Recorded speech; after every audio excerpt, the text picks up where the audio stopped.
Olá, queridos amigos e amigas da Fake. É sempre uma enorme alegria estar aqui mais uma vez para falar sobre uma das parábolas de Jesus.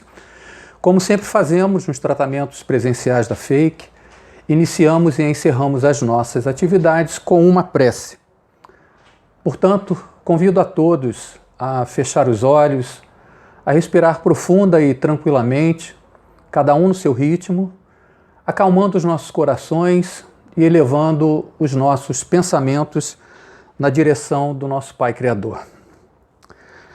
Pai de infinito amor, de infinita bondade, Pai de infinita justiça e misericórdia, Jesus, nosso Mestre, irmão maior e sempre o divino conselheiro, queridos mentores desta casa que nos permite a troca de amor e da caridade, amado irmão Ramatiz, Dr. Bezerra de Menezes, todas as falanges do bem que sempre nos acompanham em nossos trabalhos.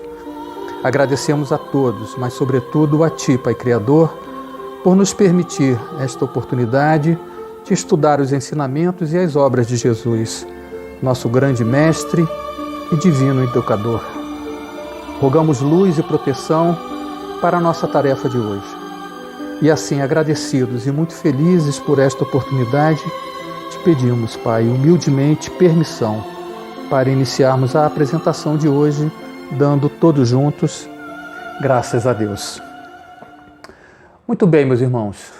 Agora, devidamente conectados com a espiritualidade, vamos então dar início à leitura da parábola de hoje e, na sequência, seguiremos então com os nossos comentários acerca da interpretação pela ótica do Espiritismo. Antes, porém, vale lembrar o que vem a ser uma parábola. Parábola é uma pequena história que se utiliza de uma linguagem figurada e alguns simbolismos, construída com situações vividas pelo povo de uma determinada época, facilitando assim o seu entendimento. O estudo aprofundado das parábolas de Jesus revela ensinamentos de elevada riqueza e que são completamente atemporais. Dito isto, então vamos à nossa parábola de hoje, que é a parábola do semeador, que pode ser encontrada no capítulo 17 do Evangelho segundo o Espiritismo e que também está incluída em 3 evangelhos, no Evangelho de Mateus, no Evangelho de Marcos e de Lucas. Vamos então à leitura. Eis que o semeador saiu a semear, e ao semear, uma parte caiu à beira do caminho, e vieram as aves e as comeram. Outra parte caiu sobre solo pedregoso, onde não havia muita terra, e brotou imediatamente por não haver profundidade de terra. Raiando o sol, foi crestada, e por não ter raiz, ressecou-se.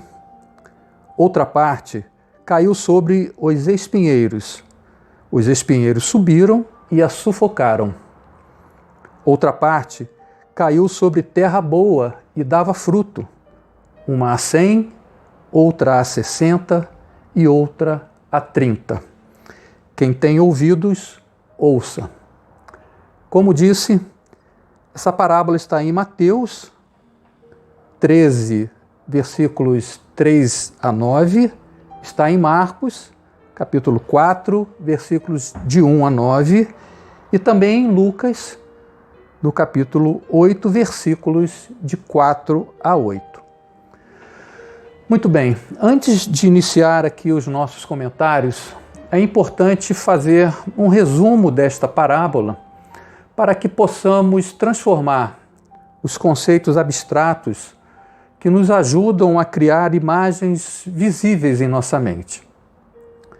Então, iniciando, a história apresenta Jesus diante de um grande número de pessoas e ele sabiamente aproveita aquele momento para então oferecer seus ensinamentos dizendo: eis que o semeador saiu a semear.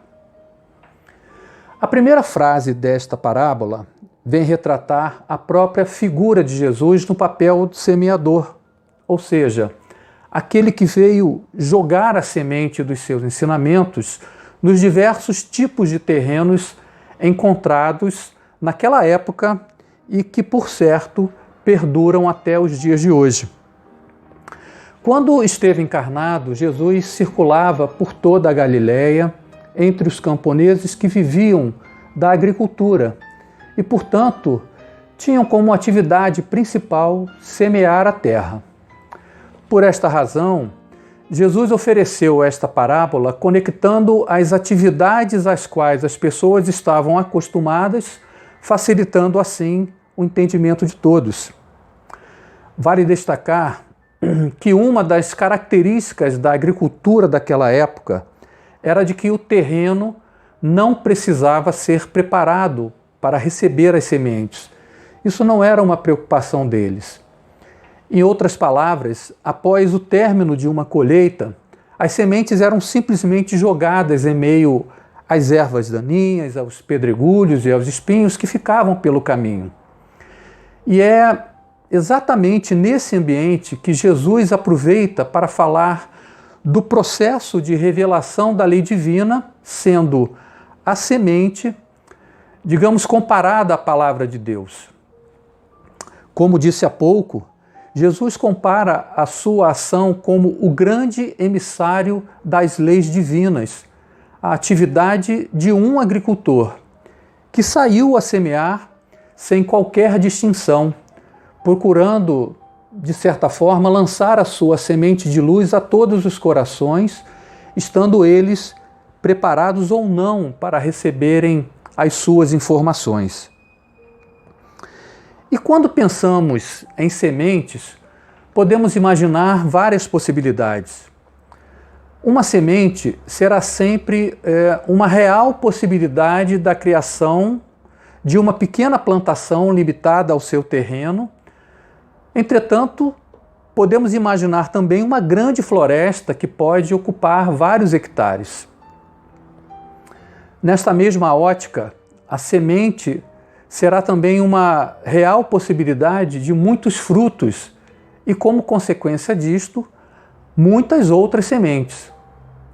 Neste raciocínio, podemos dizer que cada semente é comparada e talvez uma grande potencialidade de multiplicação.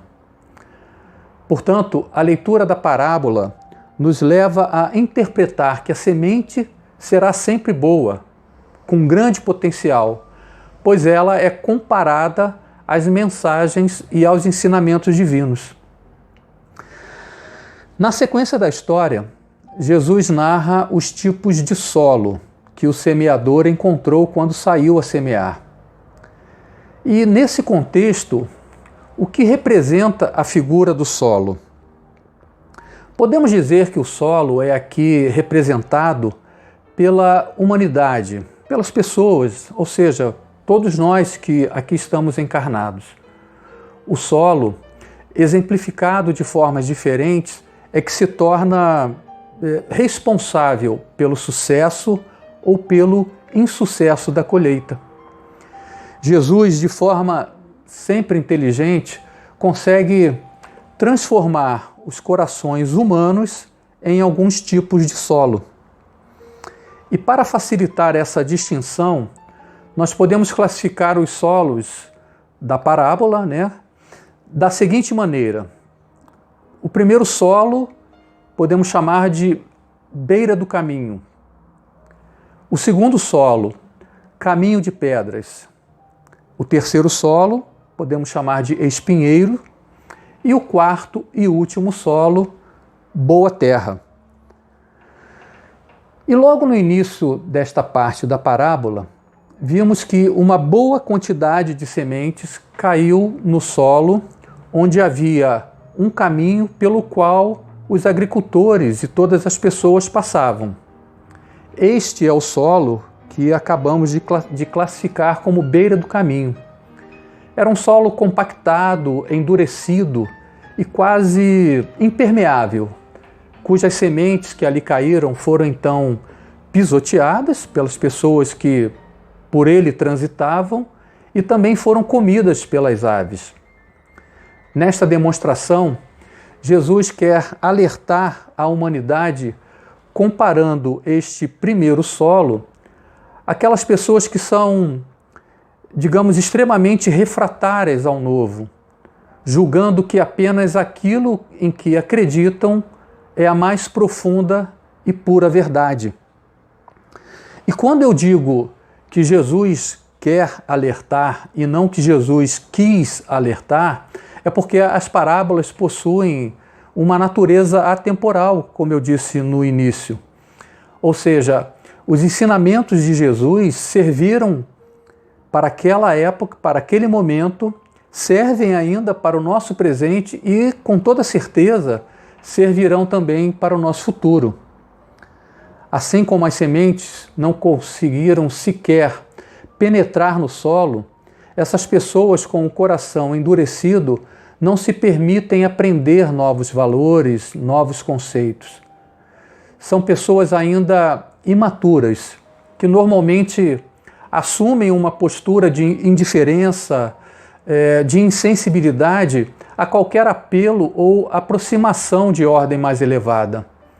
Elas simplesmente ignoram as informações sem se dar a mínima preocupação de avaliar os seus conteúdos. Certamente foram contaminadas pelo orgulho e isso não dá margem a outras possibilidades. Eu diria que, em geral, são aquelas pessoas muito teimosas, birrentas e torronas que não permitem sequer serem questionadas. Pessoas assim normalmente repetem os mesmos comportamentos e erram os mesmos erros, pois não se preocupam em rever seus paradigmas, não aceitam mudanças e também não aceitam ressignificar os seus próprios conceitos. Bom, avançando mais um pouco, vamos falar agora do segundo solo, aquele que denominamos caminho das pedras. Foi neste solo que uma outra parte das sementes caiu, encontrando praticamente muitas pedras, ou seja, um solo muito rochoso. E neste segundo solo, onde existem apenas pequenas porções de terra sobre as pedras, a semente até consegue se fixar e iniciar ali o seu crescimento. No entanto, como não há condições que permitam que a raiz se aprofunde, ela não sobrevive, pois lhe faltam, eu diria que, os nutrientes para germinar e para se desenvolver. E com a chegada do sol, elas certamente não suportam o intenso calor e secam rapidamente. E com qual comportamento humano nós podemos comparar este solo? Fazendo uma analogia com a raiz que a semente conseguiu iniciar o desenvolvimento, ainda que de forma precária, o nosso pensamento nos remete, fazendo essa comparação, àquelas pessoas que agem de maneira superficial, ou seja, elas conseguem atuar de uma forma verdadeira, mas não profunda.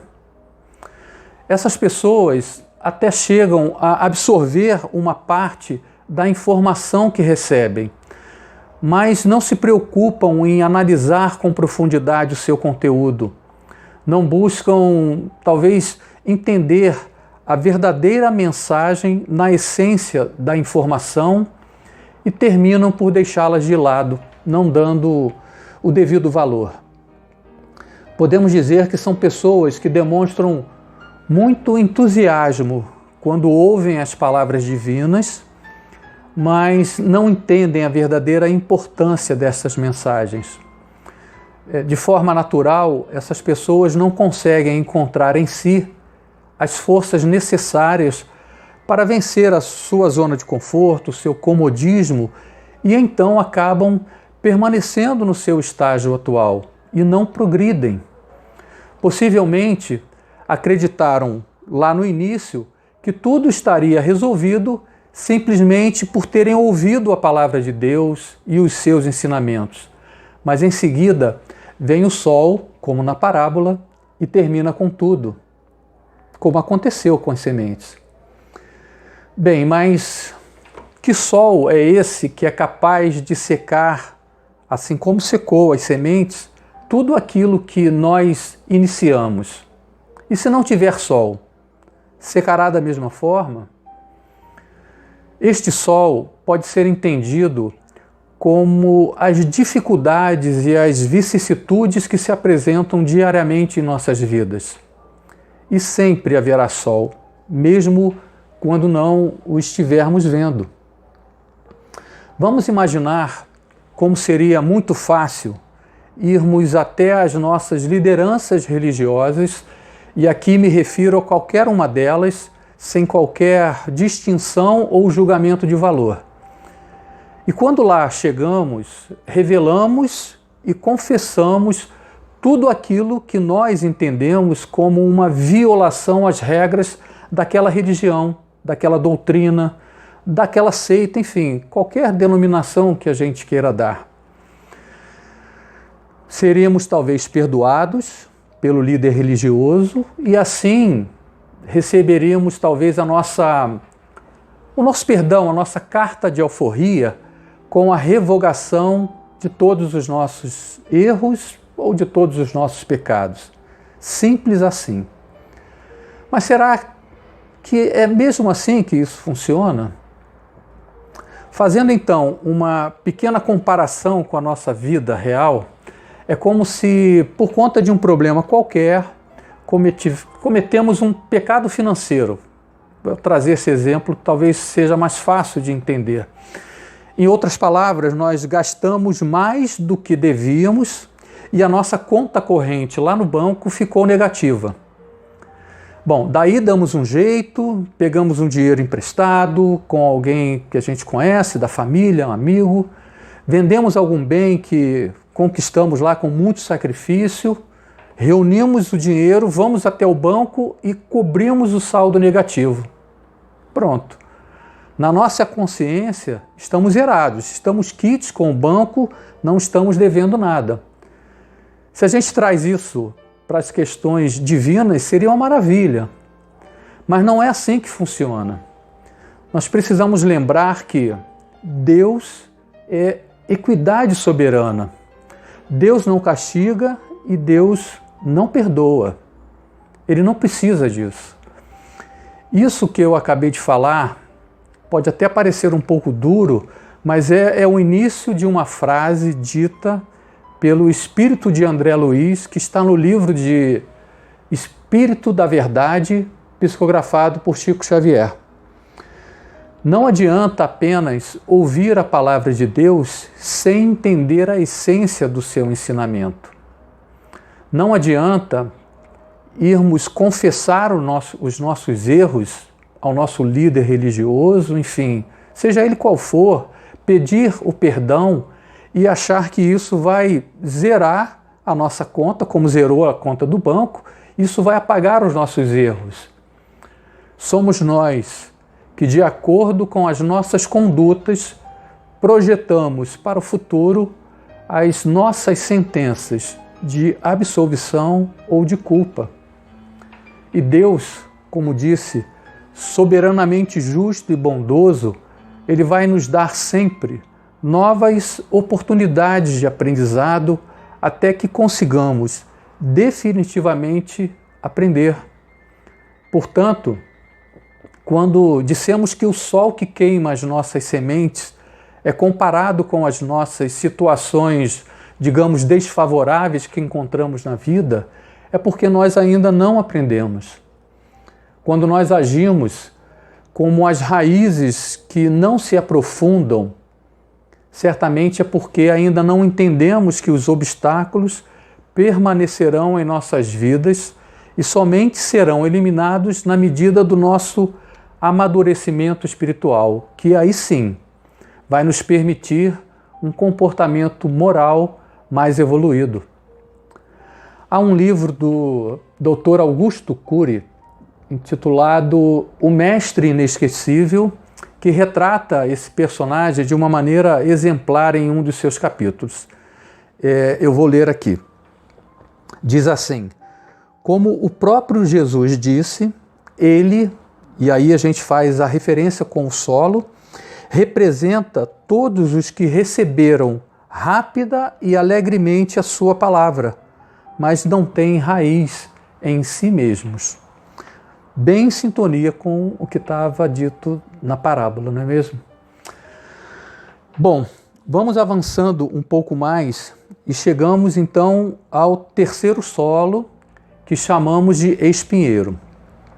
Este foi o solo onde as sementes conseguiram germinar, pois era mais adequado, mais preparado, já que não era compactado como o primeiro e não havia também pedras para impedir que as sementes lançassem as suas raízes, como aconteceu nos solos anteriores. Neste solo, as sementes conseguiram penetrar as suas raízes, atingindo áreas úmidas e ricas que lhes permitiam obter os nutrientes da terra que ajudavam a suportar o calor do sol e as intempéries. Só que haviam ali espinhos. E as boas sementes, que aparentemente encontraram um ambiente amplo e fértil, mas que, adequado ao seu crescimento, começaram a sofrer com o crescimento dos espinhos. Iniciava-se então uma verdadeira competição entre as sementes e os espinhos, que aos poucos foram dificultando sobremaneira o desenvolvimento das sementes, fazendo com que ficassem completamente impedidas e foram perdendo forças até o momento em que não conseguiram mais sobreviver. Nesse caso, qual seria o grupo de pessoas que mais se identificaria com este tipo de solo? Podemos dizer que este solo dos espinhos se compara àquelas pessoas que até conseguem desenvolver em seu interior o crescimento inicial de algumas virtudes, como, por exemplo, amor, perdão, solidariedade. Com o solo mais fértil, consegue suportar algumas dificuldades, as pressões exteriores, mas acabam impactadas pelo crescimento dos espinhos. E estes espinhos podem ser representados pelas preocupações existenciais, pelo orgulho, pelo egoísmo, pela ambição e, por que não, pelo fascínio que as coisas materiais ainda exercem sobre a humanidade. E os espinhos, crescendo juntos, no mesmo ambiente e ao mesmo tempo, passam então a sufocar as boas sementes. Neste caso, eu diria que podemos também fazer uma analogia com o nosso comportamento no dia a dia. Este solo, ele tem uma grande similaridade com aquelas pessoas que já conseguem superar os comportamentos daqueles primeiros solos, mas se veem ainda atacadas e corrompidas pela ilusão do mundo material. E isso é uma coisa natural. Quem de nós consegue não ser perturbado pelas incertezas do amanhã? Quem de nós consegue não ser levado a pensar nas riquezas do mundo material? E essa riqueza, ela se apresenta de várias formas. A riqueza, ela pode se traduzir simplesmente no dinheiro que nos seduz fortemente. Vou trazer um exemplo. Quantos de nós nunca jogou na Mega Sena pensando em, abre aspas, se eu ganhar, eu vou ajudar muitas pessoas. E aí já começa a fazer conta, se eu ganhar tanto, eu vou dar tanto para fake, vou dar tanto para aquela igreja, vou dar tanto para aquele asilo. Isso é uma coisa natural, todos nós fazemos isso. Mas será mesmo que precisamos ganhar um monte de dinheiro para ajudar as pessoas? Porque a gente pensa em ganhar dinheiro para ajudar. Quantos de nós pensa em ganhar dinheiro e mudar a vida de muitas pessoas, de muita gente? A riqueza, outras vezes, se traduz também no poder de ser admirado ou de ser reconhecido, de ser, digamos, igual ou melhor que aquela pessoa que nós julgamos ser a pessoa mais feliz do mundo. Será mesmo que ela é a pessoa mais feliz do mundo? Quando a gente olha lá nas redes sociais, a gente olha aquilo, deve ser a pessoa mais feliz do mundo. Se a gente voltar um pouquinho, na parábola, as sementes competiam com os espinhos, só que perderam a luta. E nós? Com quem nós competimos no nosso dia a dia? As pessoas orgulhosas e arrogantes competem com a humildade. As pessoas intolerantes competem com a compreensão. As que guardam ódio, rancor em seus corações competem com o perdão. Essas são, talvez poucas, mas algumas das nossas competições diárias. Todos nós temos o tempo certo para conquistar as nossas virtudes, cada um com a sua idade sideral, os seus aprendizados e as suas próprias experiências. Mas é muito necessário que tenhamos a clara compreensão de que isso exige de nós sair da zona de conforto e dedicar diariamente muito esforço e muita perseverança. E finalmente, chegamos então ao quarto e último solo, aquele que classificamos como boa terra. Boa terra seria aquele solo que permitiu a retirada das pedras, aquele que suportou todas as dificuldades e conseguiu lançar raízes profundas, e aquele que não precisou competir com os espinhos para dar base ao crescimento contínuo das sementes. Podemos comparar este solo com aquelas pessoas que não apenas ouviram, mas, sobretudo, refletiram e compreenderam a palavra de Jesus, permitindo que ela habitasse no íntimo de seus corações. São aquelas pessoas que conseguiram superar os conflitos, notadamente originados pelo mundo material, dando valor ao que realmente tem importância nas nossas fases reencarnatórias, que é a simples evolução do espírito. São aquelas pessoas que abriram as suas mentes e seus corações e interiorizaram os ensinamentos divinos em suas vidas. Há, no entanto, um trecho na parábola que nos esclarece que mesmo quando a semente cai na terra boa, na boa terra, o resultado será proporcional às condições daquela mesma terra na relação com a quantidade e a qualidade dos frutos que irão se formar. Esse trecho ao qual acabei de me referir, ele diz o seguinte, vou reler. Outra parte caiu sobre terra boa e dava fruto, uma a 100, outra a 60 e outra a 30. Em outras palavras, sementes iguais caíram em locais diferentes de uma mesma terra, a boa terra, germinaram. E algumas dessas sementes produziram muitos frutos, uma a 100 por 1. Outras produziram um pouco menos, a 60 por 1. E outras produziram menos ainda, a 30 por 1. Interessante essa relação.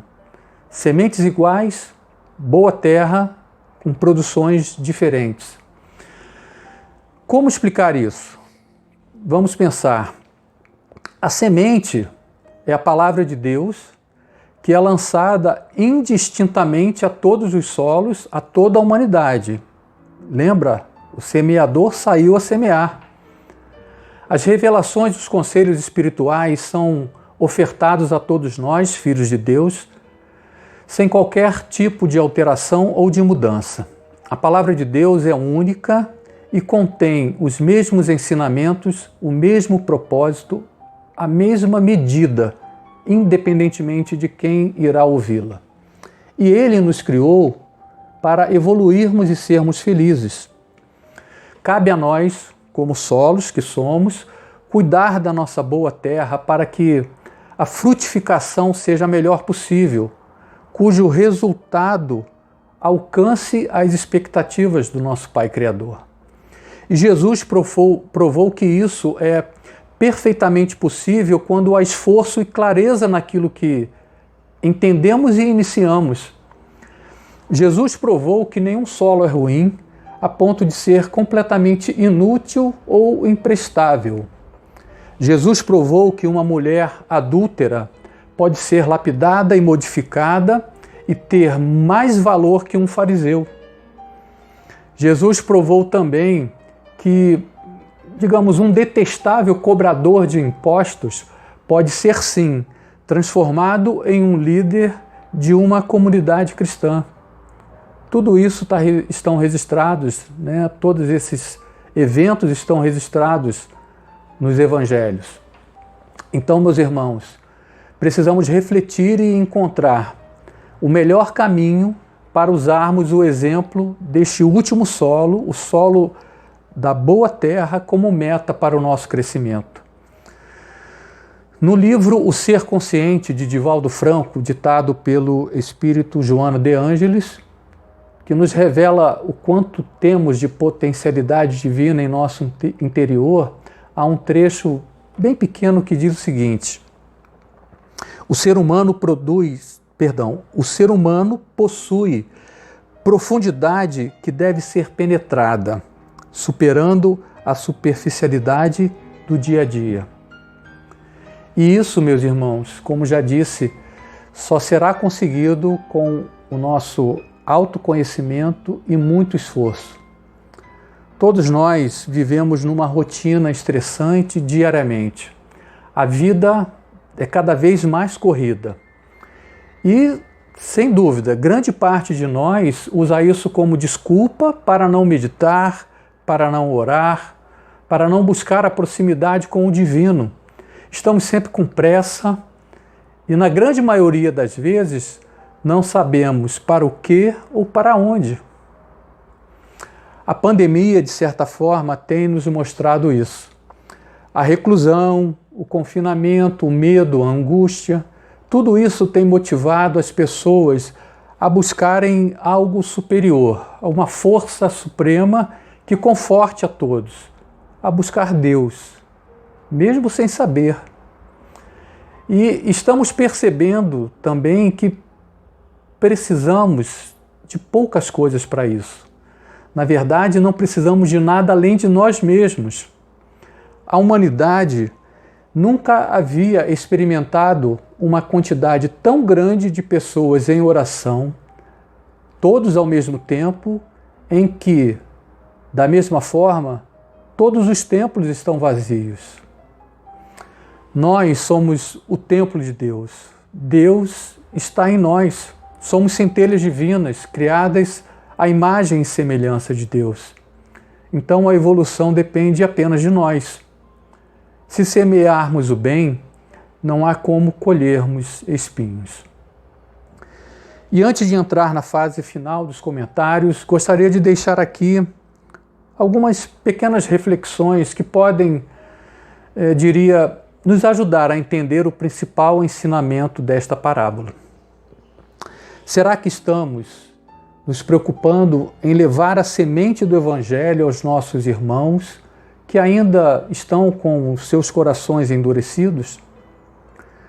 Será que estamos nos mantendo como os primeiros solos que ainda não permitem que a semente divina se desenvolva? O quanto estamos dedicando do nosso tempo na preparação do nosso coração para receber e entender a semente divina? Então, queridos irmãos, gostaria aqui de finalizar neste momento os nossos comentários, direcionando um pedido especial a Deus, nosso Pai Criador, e a Jesus, nosso Mestre e grande Educador.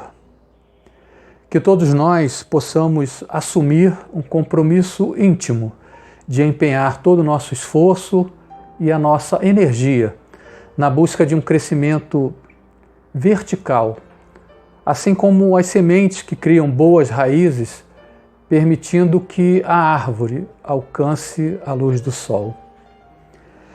Que Deus esteja sempre nos amparando e que Jesus possa nos inspirar com os seus exemplos de extrema ternura, a promover sempre o bem e a dedicar o amor ao próximo.